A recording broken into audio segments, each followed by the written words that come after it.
Okay. Hello, everyone. This is Justin.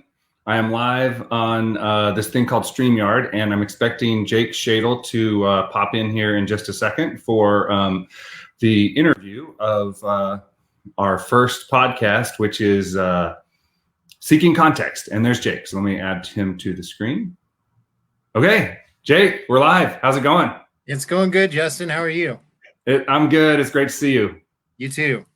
So you realize that we are broadcasting, we are competing for time with the Oakley Plainsman Championship game, the football game. Oh, no. I feel bad about that. So I was told that, like, I haven't used StreamYard before, so that people can post comments. So if people have updates, I know that we are down by 2 touchdowns as of a little while ago, and then there was a drive, and I don't know.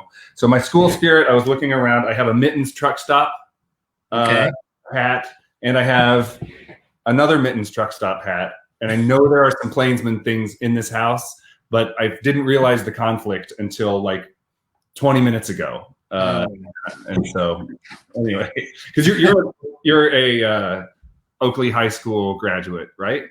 No, actually, we moved away from Oakley before I went to high school there, but I did go to school in Monument and Oakley. Okay. Where did you graduate from high school? I actually graduated from homeschool. You did? I did, yeah. So much new information. Where were you guys living then? We lived in Scott City. I finished up my my homeschooling for the most part when I want to say I was 16 or 17. And then I moved to Goodland for electrical technology.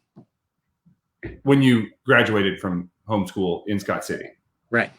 So did you do how much high school in person did you go to? I did my freshman and sophomore year in Healy, Kansas. Okay. Wow. You guys left earlier than I remember. Yeah. I just remember always being there. So. Well, I think I was just younger than you remember, probably. Right. Okay, so I've got some pictures here. I've not used this picture thing, but let me see if I can share my screen. And we want an application window and this. Okay, so can you see that? Yes, yeah. Okay, so this is you and your dad, Keith. And so what year were you born? I was born in January of 1982. Okay, yeah. So I'm 73. So I had a full 9 years on you. You just seemed like you were always around. So then this would be you at like 5 or 6.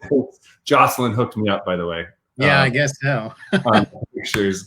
And then this looks like a nice shot. So where was this taken? I've got my Eagles baseball shirt. That's Healy Eagles. That would probably have been my freshman year in high school. Okay. All right. In Healy. Healy. And your parents lived, your family lived there for a long time, right?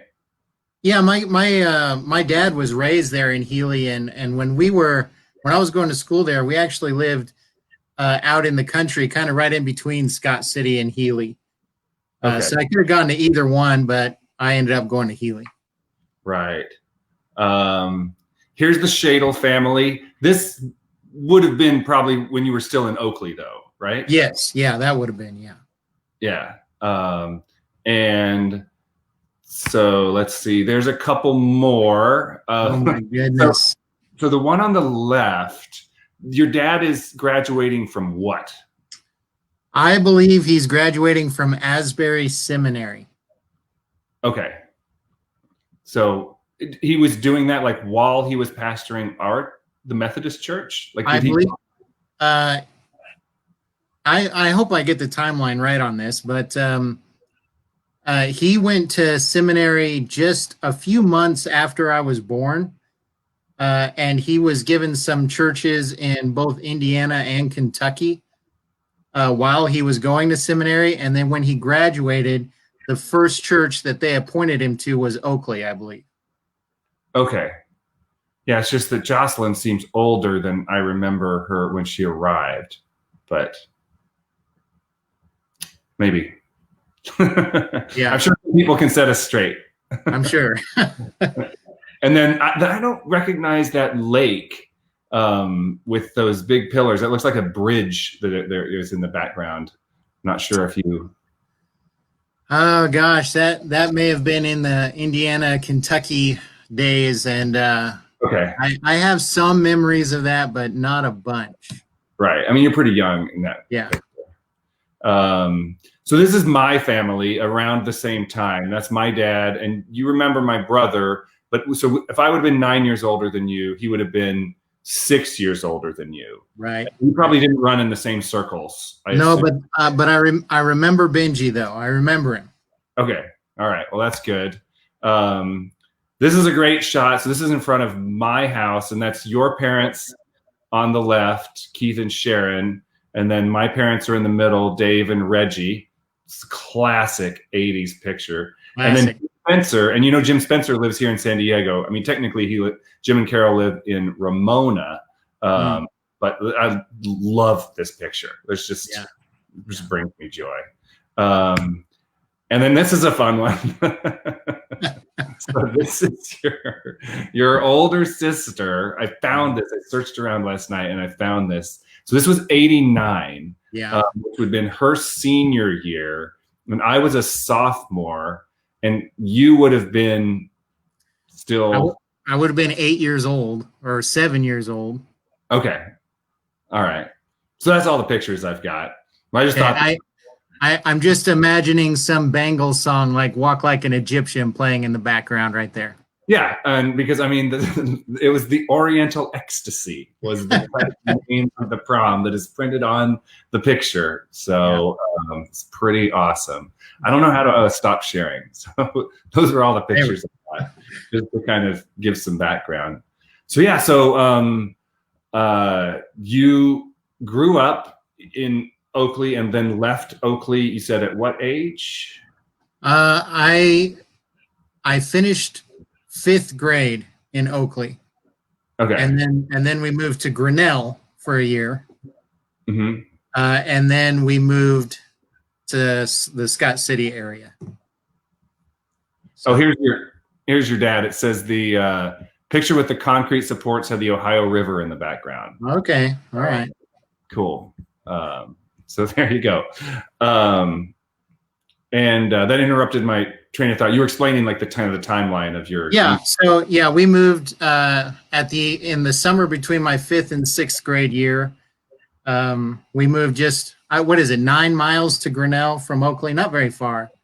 Yeah, very close.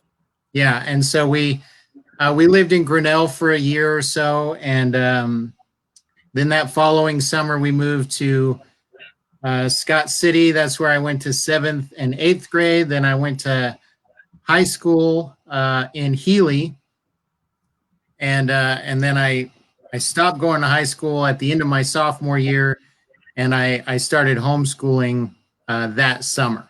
So. Okay, cool. Yeah, and I guess just to give people that are just joining like the context, so I'm interviewing. My name's Justin Wieland. I'm interviewing Pastor Jake Schadel, and this is my pilot episode of the Seeking Context podcast. And so the purpose is to talk about beliefs that people hold and find out why they have come to hold those beliefs based on the things that they learned from their parents, the education that they got throughout their life, and the experiences that they have had, and how beliefs may have changed over time. And so, Jake, today you are a pastor at the Hoxie Methodist Church, right? Hoxie and Seldon, yes. Which are both in Northwest Kansas. Right. Yeah, that's right. And you are married now with children. Mm-hmm. Yeah. And how old are you? I'm 38. Okay, you're 38. And so and how long have you been in the ministry? I think I'm right at 4.5 years now. Okay. So, and you would call it a second career then? Oh, for sure. Right. And would you say that you are a believer? You believe in God and you believe in the Methodist Church? Or I guess the doctrines of the Methodist Church? Most of them. Okay. That's fair. Are you allowed to say in the Methodist Church if you don't agree with them and be a pastor? Do you have to like profess, I agree with everything we talk about? I think that there's vows that you take when you become ordained, but I'm not ordained yet. And so I don't really know what the rules are for me. Maybe I don't have any rules. I'm not sure. And so how does it work when you're not ordained and you're leading a church? What's the difference? Okay, so essentially what happened is I had to go to a licensing school so that I could get a what's called a local pastor license, a licensed local pastor. Mm-hmm. And then they went ahead and put me into a church with the agreement that I would take 4 seminary classes a year until I completed a seminary course of study. Okay. And so that's what I've been doing these last 4.5 years. Is I've been kind of going to school but being a full-time pastor at the same time. Right. And how much more education do you need before you complete their coursework to be ordained? I technically have 5 classes left. It should have been only 4, but I only got 3 in this last year because just the COVID restrictions made scheduling very difficult. So you're getting close. I'm getting there. Yeah. Okay.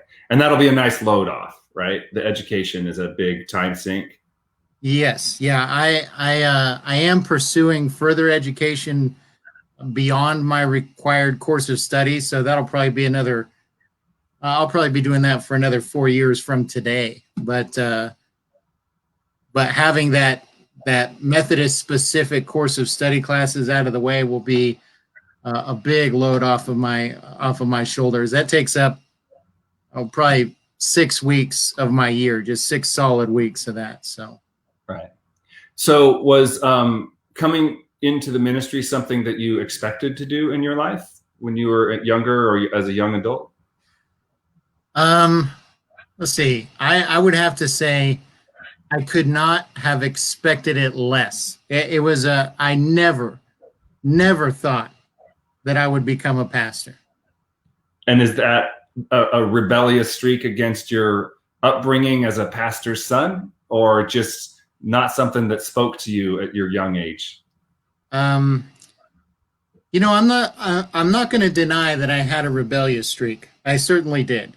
Mm-hmm. I don't think that I ever specifically rebelled against the church or my upbringing. I just I think that probably there was a lot about the United Methodist Church. There was probably a lot about Christianity in general that I didn't understand for a long time, and I never really looked into it. And I've always been someone who is passionate about seeking truth, mm-hmm. But I just for many, many years I just did not think that Christianity held the truth for me.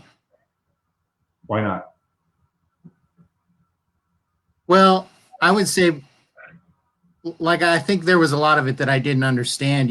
What I did understand, was kind of the dusty church hymns and the, you remember the Oakley United Methodist congregation. You couldn't have met a group of nicer people and kinder people. But I think that when I started experiencing life, I ran into situations that I felt were so complex. I never thought that group of incredibly polite and loving people was the answer to my complex problems. You know what I mean? And today you do think that, well, not necessarily that group of people, but yeah, the faith is. You could say I had a change of heart, a change of worldview, maybe. Right. So when you were a child and growing up, would you say you didn't believe in God, or that you did believe in God and not an organized religion?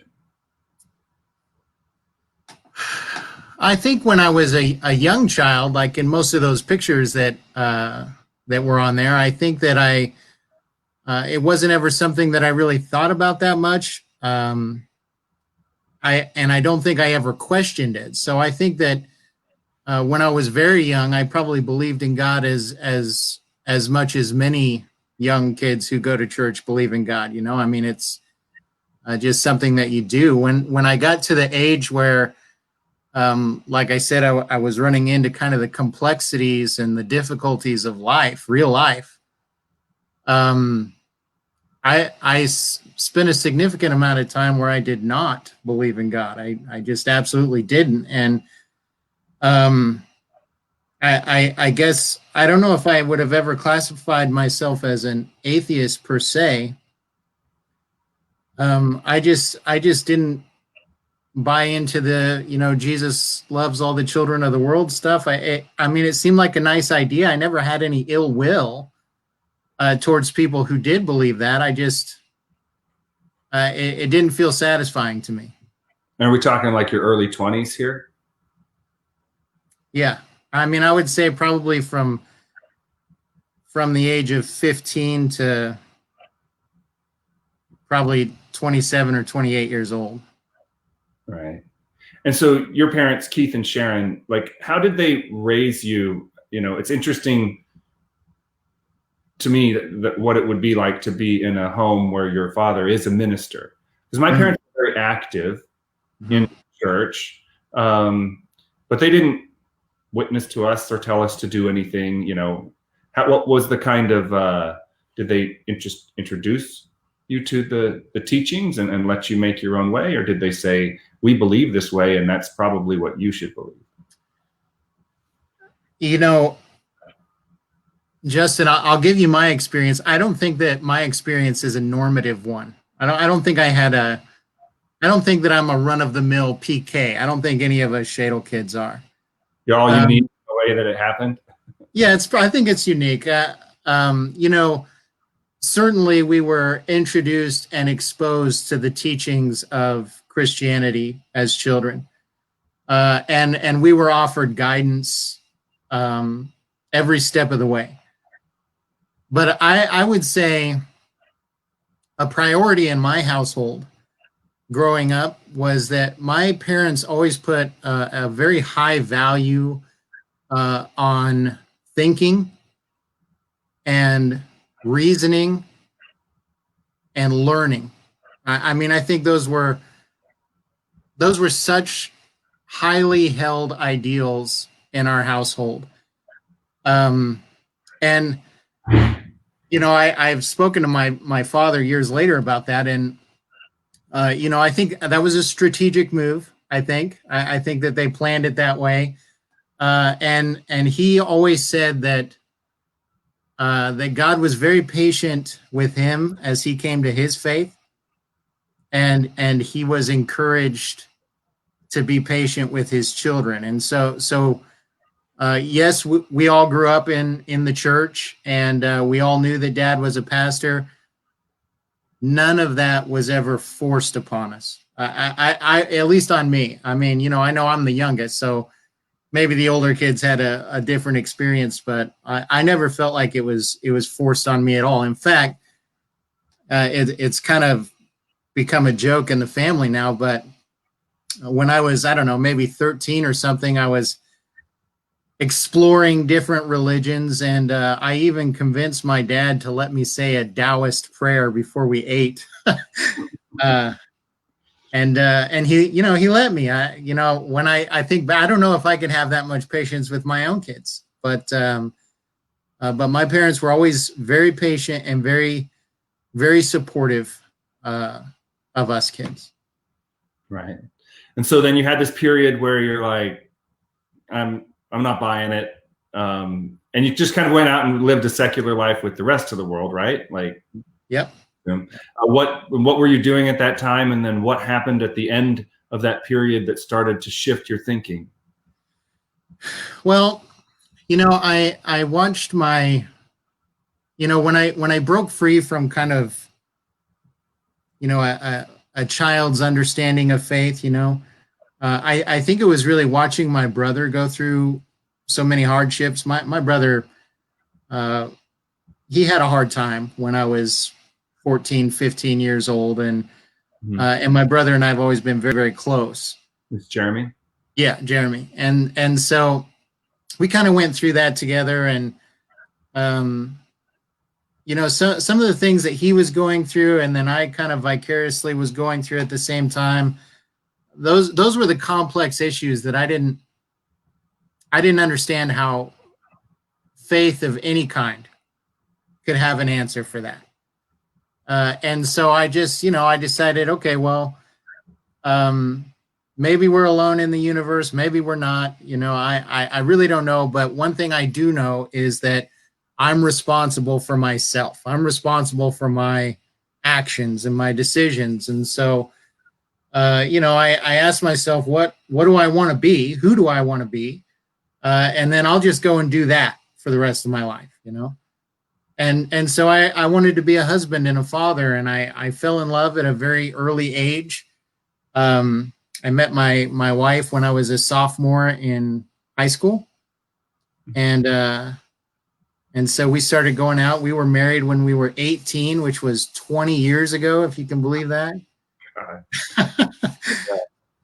I'm impressed. Yeah, and so we were married for a couple of years, and then we started having kids, and now we got 3 kids: Ethan, Lauren, and Sophia. And I guess it was probably around 2008. My wife and I had kind of built this relationship that was, I don't know, it was very secular. There was no faith in the home. Andrea was always a person of faith, but neither one of us really lived like that. We got married so young. I feel like we kind of grew apart a little bit, and our marriage fell on hard times, and so we separated. And that was really hard because I'd always seen myself as a husband and a father, and when my marriage disintegrated, I didn't know what that meant for me or for my family, or I didn't know anything. And so during this like really tough time, it was like a year. It was just really, really hard. And we were on the brink of divorce. And my wife actually is the one who decided to kind of rededicate herself to her faith. And something happened in there, and she changed. I mean, she changed big time. I can barely describe it. She changed in such an incredible way that I couldn't not pay attention to it. I wanted to know how it happened, and so her answer was that she kind of rekindled her faith. And so I think that's probably what started me on the road of re-examining the idea that there may be some answers within Christianity that I had overlooked. Yeah. And what was her background? What was she introduced to as a child, and then what happened, if you know, when she rekindled? Her family are very faithful people. I know that they went to several different churches, different denominations as she was growing up, and but I knew when we got married, I knew when we were kids that that she came from a very faithful family. But I think that their family had gone through some hard times too, and they I don't think they ever fell away from their faith, but they weren't as active as they had been when I came into the scene. Mm-hmm. And when Andrea and I were starting to go out, I was in the I would say probably the peak of my rebellious phase. What? Senior year in high school?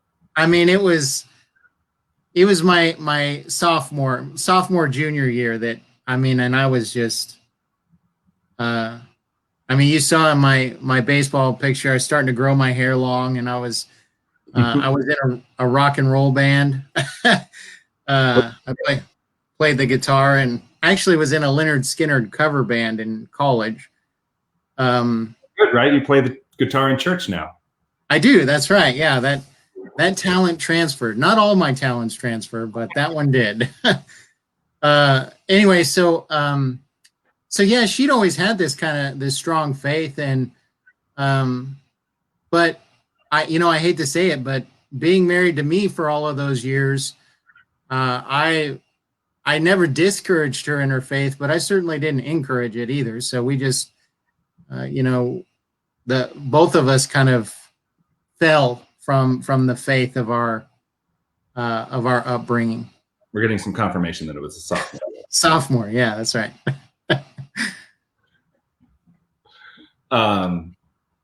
Yeah, well, so I guess you kind of described her change. Like, did she, were you living apart and you just saw that she was a happier, more content person, or did she behave herself towards you differently? How did this change manifest itself? I would say all of the above. I mean, I think what really, her change was probably more gradual than I realized. But yes, we were living apart from each other. We were talking about how we were going to do child custody. I mean, we were on the brink of it, You already had 3 kids? Actually, we only had 2 at that time. So it was just Ethan and Lauren. So we were really on the brink of it. And I can remember having a conversation with her. And she said, I'm probably going to butcher this, and knowing that she's watching it, it's tons of pressure, but she said something along the lines of, Jake, we're going to be okay. She was talking about her and the kids. She said, I'm going to be okay. I'm going to be fine no matter what you do. And even after everything that's happened, I'm still inviting you to be a part of our lives. But I'm going to be okay no matter what. Wow, cool. And we know that she was pregnant at the time. Okay, she was pregnant at the time. And so anyway, it was just hearing that strength and that confidence. I don't know what most women would have reacted like.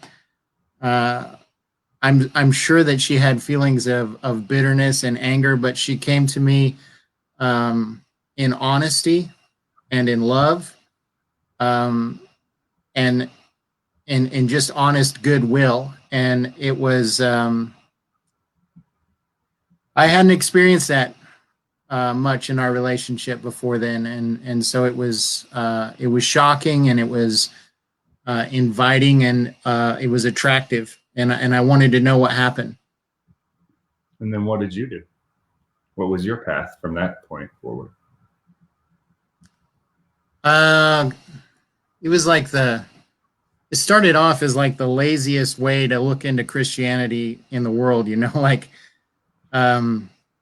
we went to church like a few times, maybe half a dozen times that year after we got back together. Where are you living at this time? We lived in Dighton, but as soon as we got back together, we moved to Colorado Springs, and I was working for the Air Force at the time.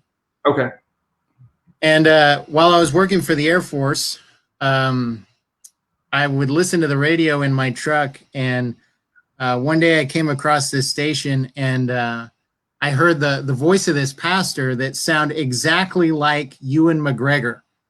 I mean, it was like a dead ringer. And so I'm a big Star Wars fan, and I thought, hey, Obi-Wan Kenobi's talking about something, and it turns out he was a pastor named Alistair Begg, and he has this radio show, and so I listened to Alistair Begg every single day, mostly because he sounded like Obi-Wan Kenobi. And if Obi-Wan Kenobi says it, it's got to be smart, right? It's got to be wise. For sure. Yes. Yeah, so that's, I did that for a long time, and I kind of started reading my Bible, although I wouldn't say I was really digging into it. I was really just superficially kind of reading it. Mm-hmm. And then I had an opportunity to move back to Kansas and go into business with my brother. And so I lost Alistair Begg. We didn't get him on the radio station in Manhattan, Kansas, but I continued to listen to sermons and Christian music and stuff like that. And a couple years later, my son Ethan, he really wanted to go to church, and so we started going to a church, and we kind of got plugged into that church, and then we went very faithfully. We didn't miss a Sunday for a couple of years. He's like 10 at this time, Ethan? Yeah, or younger, 8 or 9 maybe. So that's surprising. What causes a 8-year-old to ask his parents to go to church? I don't really know. He didn't know anybody there, I don't think. We had gone a couple of times with my parents, and they had a really kickin' praise band. Maybe that was it. I'm not sure. Maybe God was talking through my son and inviting us back to church. I really don't know. But I'm glad we went back. Yeah. It was pretty incredible. And so yeah, we started going to church. We got involved in a pretty tight-knit Sunday school class there. And about that time, I got a job at the County Road and Bridge Department for Marion County. And that's when I downloaded Audible, and I started listening to audiobooks, and that changed my whole life. I listened to so many audiobooks. It was ridiculous. I was spending way too much money on Audible. I mean, I probably increased their stock market value myself. And so I think I've heard part of this story before, because you were road grading, right? So you were Right. driving 8 or 10 hours a day? Yes. With time to just listen? Yeah, it was a unique situation where I was driving a road grader approximately 3 miles an hour down country roads for eight hours a day, and if it snowed, 12 or 15 hours a day. So I just had all of this time in a cab by myself, and I decided it felt like a big waste of time, because I was just sitting there. And so I thought, how can I make this time more valuable? And then that's when I got Audible, and I gave myself an education through audiobooks. Right. So what'd you start listening to? Well, I listen to all kinds of things. I can remember my niece Emily was Jessica's daughter was reading the Hunger Games at the time.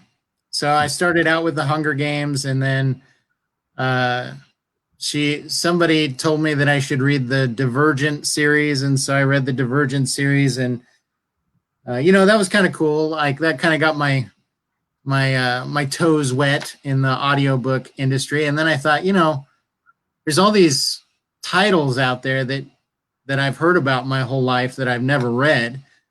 And so I started listening to classic literature.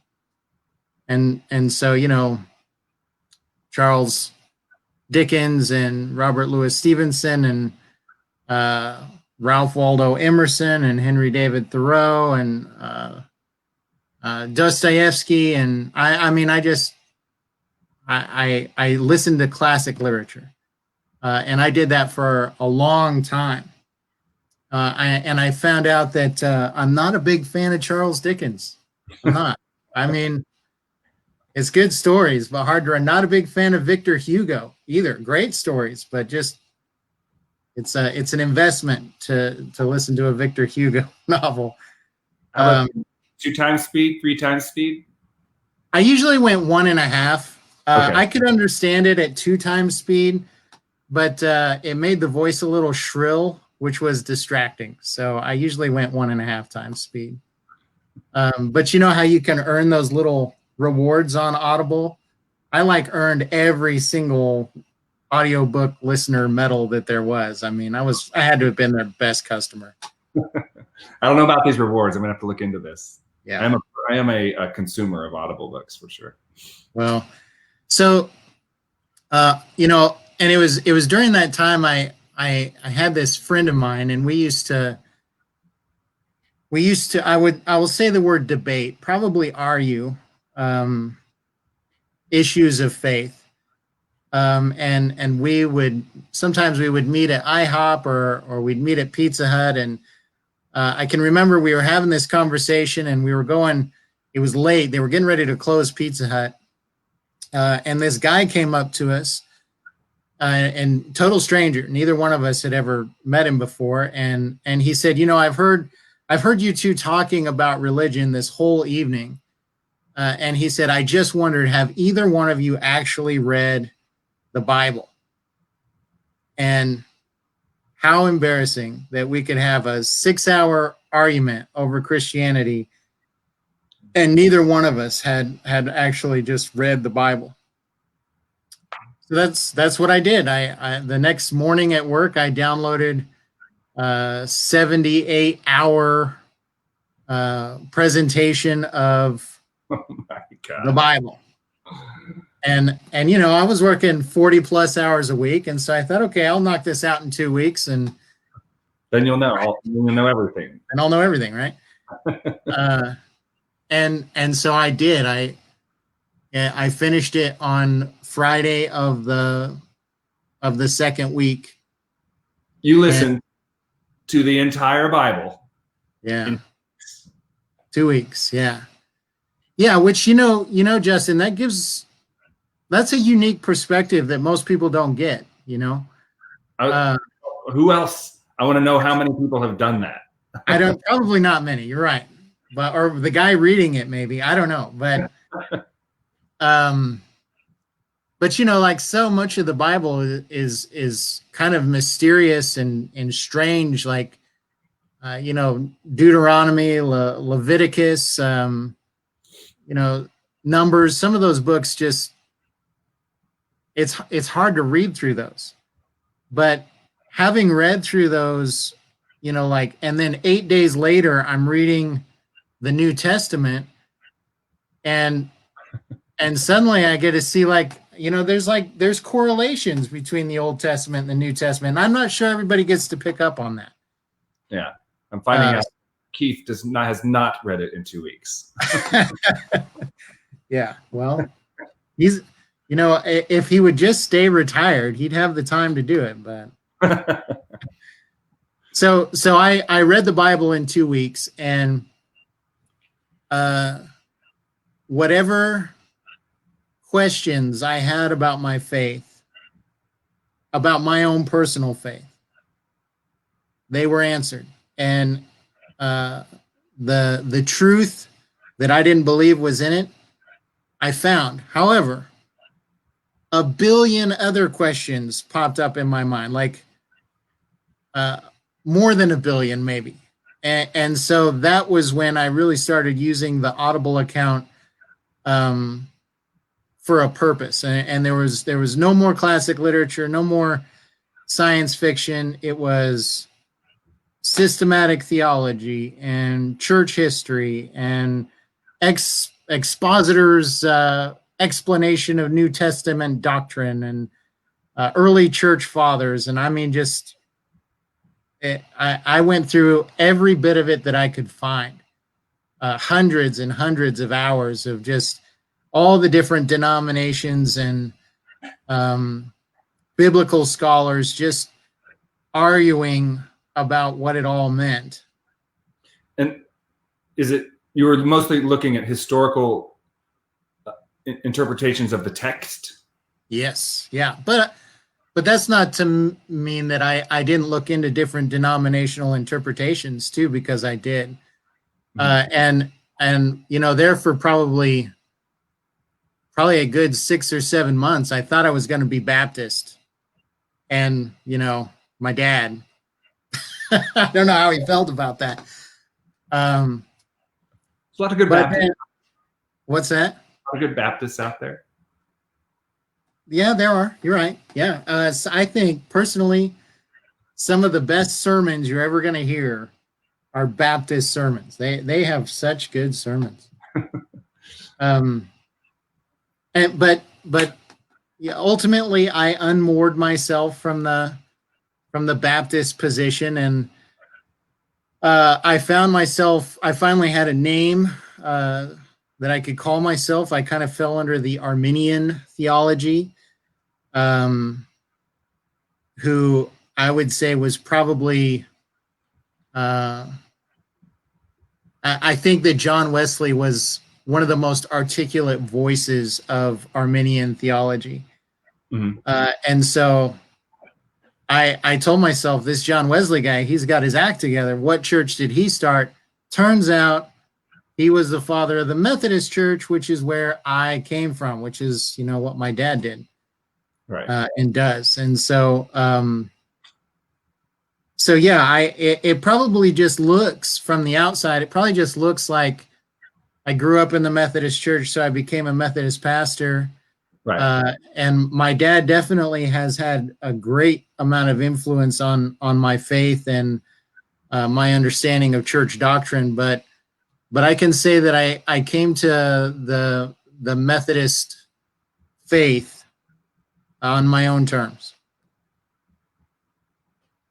Right. Yeah. So in all of that reading, did you come to some place like Andrea, where you're like, oh, and you just like, I get it. I'm gonna be fine.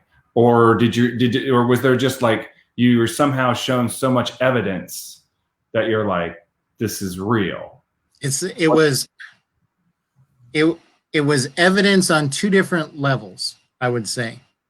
And so there is a growing amount of content out there on what they call Christian apologetics, or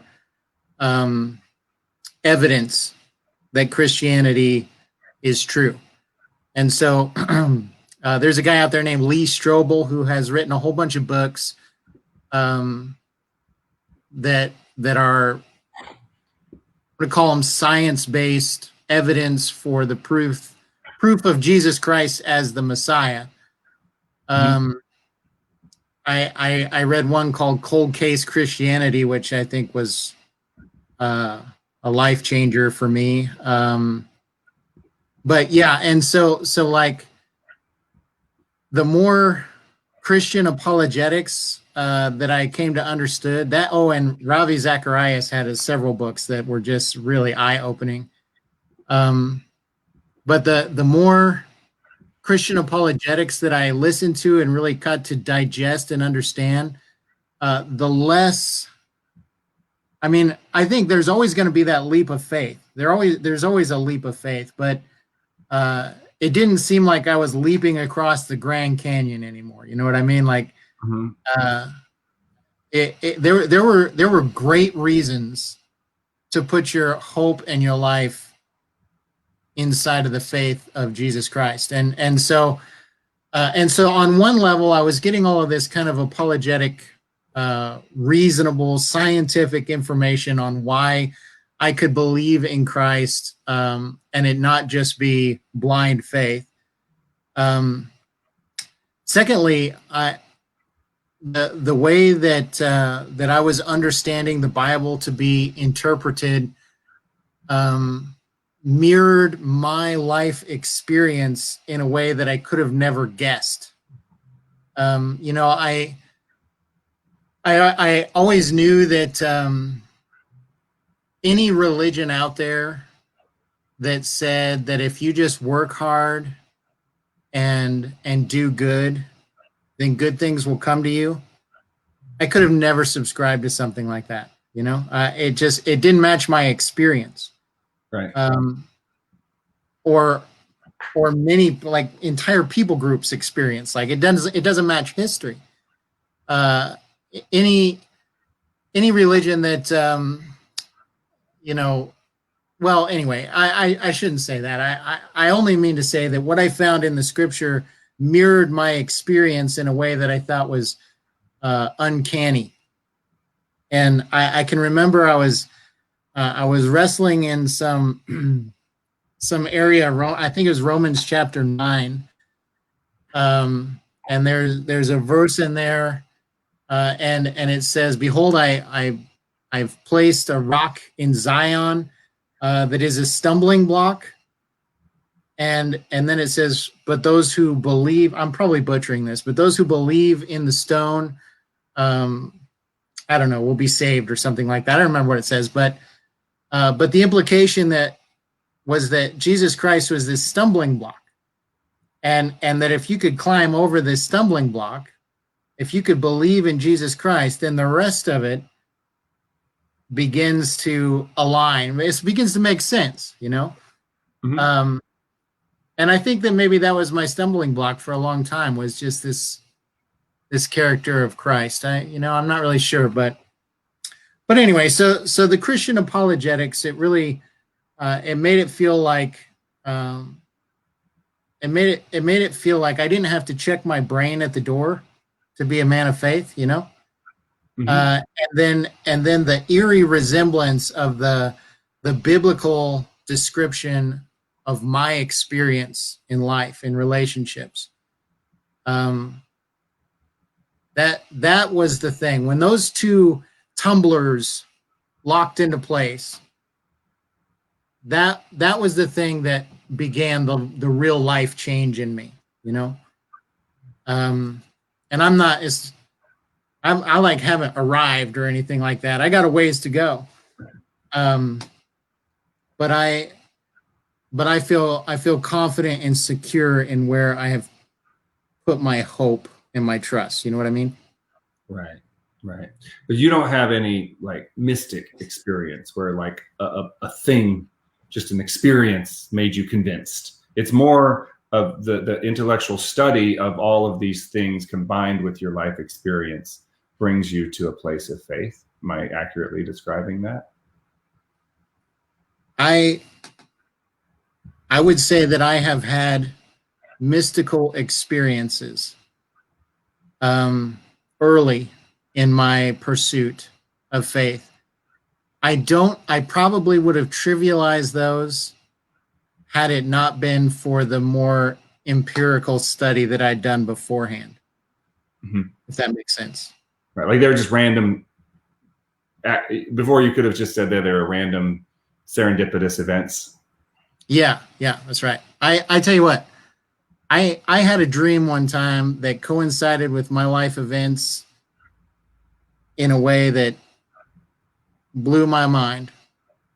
As a skeptic, I probably could have found a way to explain that away. But I think when it happened to me, I had a mustard seed of faith, and it kind of changed my life. And so after you spent all that time reading, what path did you take then? Did you start to seminary or? Again, this interview is gonna make me sound kind of whimsical, but so I was getting all of this information, and I can remember I had a conversation with my dad, and my dad told me one time, he said, it could be that God's preparing you for something, right? And I don't remember how that conversation ended, but there's just those words just kind of rattled around in my brain for a long time, and so then I prayed, and there's probably a more pious way to pray, but I just told God, I said, okay, God, maybe you're preparing me for something. I really don't know what it is, but I said, I tell you what, if you open doors for me, I'll walk through them. And so, after that, they asked if anybody would like to lead the Sunday school group that I was a part of. And after, like 90 seconds of awkward silence, I thought, okay, maybe this is a door. And so I said yes to that. And so I did that for a little while. And then the pastor of the church I was going to was going to be taking some vacation and offered for me to fill the pulpit and preach a sermon. And so I did that. And then I heard about this licensing school. And so I did that. And then my name got put before the superintendent, and then they called me and offered me the position that I'm at now. And here you are. So that's still my deal with God, is that if He opens doors, I will be faithful and I'll walk through them, even though I don't know how it's all going to turn out. I just trust Him. I walk through the doors that He opens. Right. Do you see the comments, or do I only see them? I can't see them. Well, I'll share this one. Andrea says that your family saw it happening. Yeah. Well, that's pretty. You know what? I have always been surrounded by people who are far more insightful than I am. Well, having this, winding experience to your faith, do you think is there value in that for you as a leading your flock, if you will? Because there's so many skeptics, me included, right? Like, yeah. Secular world. A lot of people don't think God exists. So I think right. It's kind of helpful to understand that that's natural to me. Oh, yeah. Absolutely. And yes, there's a great amount of value in the life that I lived before I started walking through open doors. I think that there's probably some people out there who kind of felt a calling to ministry really early in life. I know there's a lot of people out there like that, who, right out of high school, they go into seminary, and right out of seminary, they go right into a church. And because of that, I think that there can be a lot of disconnect between clergy and congregation. And I think that's one of the things that my past, I did not expect that to be an asset to me as a pastor, but it has turned into probably one of my greatest assets, is that I have this string of life experiences. I have demonstrable proof of the old me, and then demonstrable proof of a new creation, to use the biblical terminology. Mm-hmm. And I could show you some pictures of me when I was in that Leonard Skinner cover band that would probably shock my congregation. I would like to see those. Do you have those? Are they available right now? Or I'm sure Andrea will probably post them on there, but in the comments. Yeah, but I mean, I was as far from the church as a guy could get. Maybe I don't know. I suppose there's probably people farther than I was, but being able to experience that change in my wife and myself has given me incredible patience with my congregation. Not patience, understanding. It's been an asset for sure. Did she post a picture? Well, she said that she's on it, and then I have this other thing. If I go over to my Facebook page, she's wanting to friend me. I think she may actually do something here. So I'm going to support that, and I'm going to accept this friendship enthusiastically. I don't know how to do that. I don't know where she is. Might not be able to do it right now.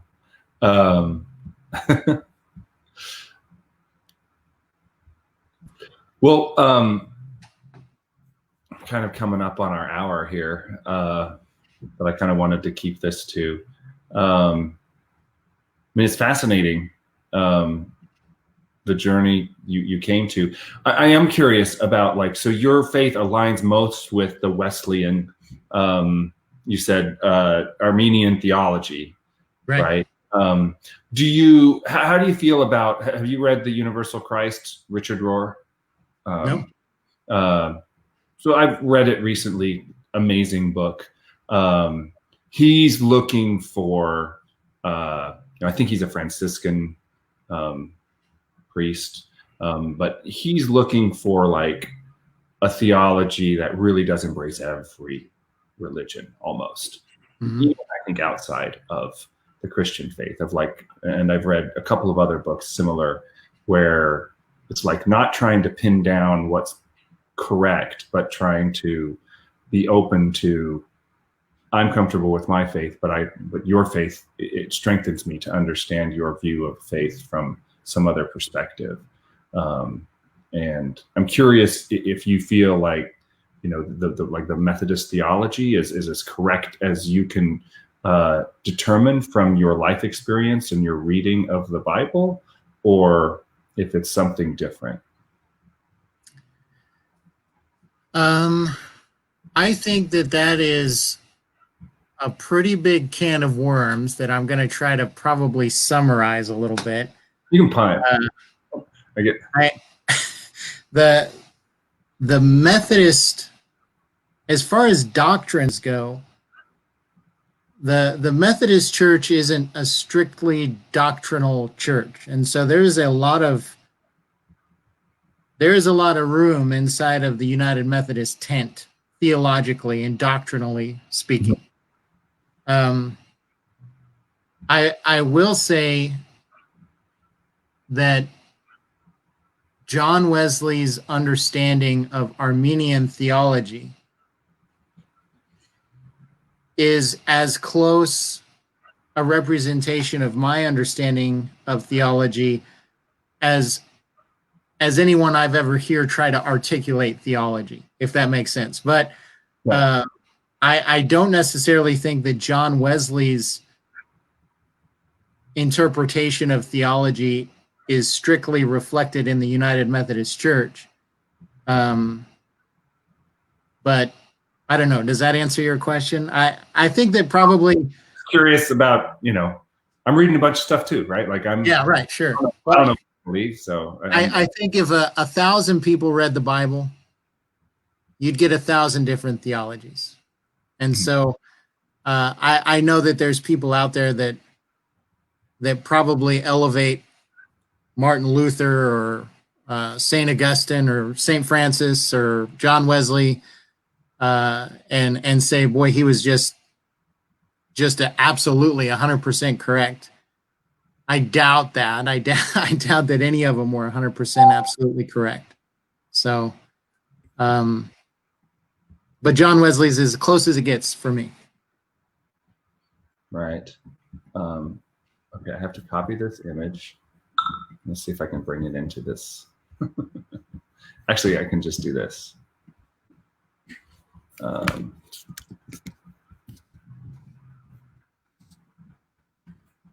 We're going to pause just 1 second. I'll share my screen. I'm going to share my screen again, just so that we can end with a Leonard Skinner. Okay. Where are you? StreamYard. Okay. Share my screen. Share screen. Chrome tab. And message. There we go. Yep. There I am. I mean, I can see how you won all kinds of ladies at the time. Oh, yeah. You'd already chosen one in sophomore year in high school. That's right. And that bottom picture there, that would be the epitome of my long, blonde, curly rock and roll hair. Oh, those must have been fun days. Yeah, I was probably playing Sweet Home Alabama on that guitar that I'm holding. Getting you ready for playing guitar in the church 10 years later. Yep, that's right. That's right. So, that's cool. Well, awesome. Thanks for chatting with me today and trying it out. This is I don't know if this is the right structure for a podcast or the right topic, but it's fascinating to hear your story. So all we need is 2 weeks on a road grader, Christian. You got it. That's the ticket. Just listen to the entire Bible, and then that's it. You're good. It only takes 78 hours at 1.5 times speed. Right, and your exact life experience leading up to that. That's right, which you all now have. So you already know. So that's awesome. Okay.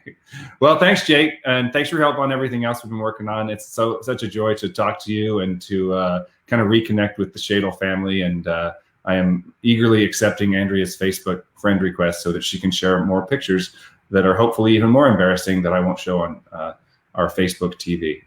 She's got them, Justin. She's got them. All right. Hey, have a good afternoon. Have a good weekend. And are you back in church yet? Or are you still doing distance or online only with the local COVID? I think online only this Sunday, but I'm hoping to go back for it for the Christmas season to face.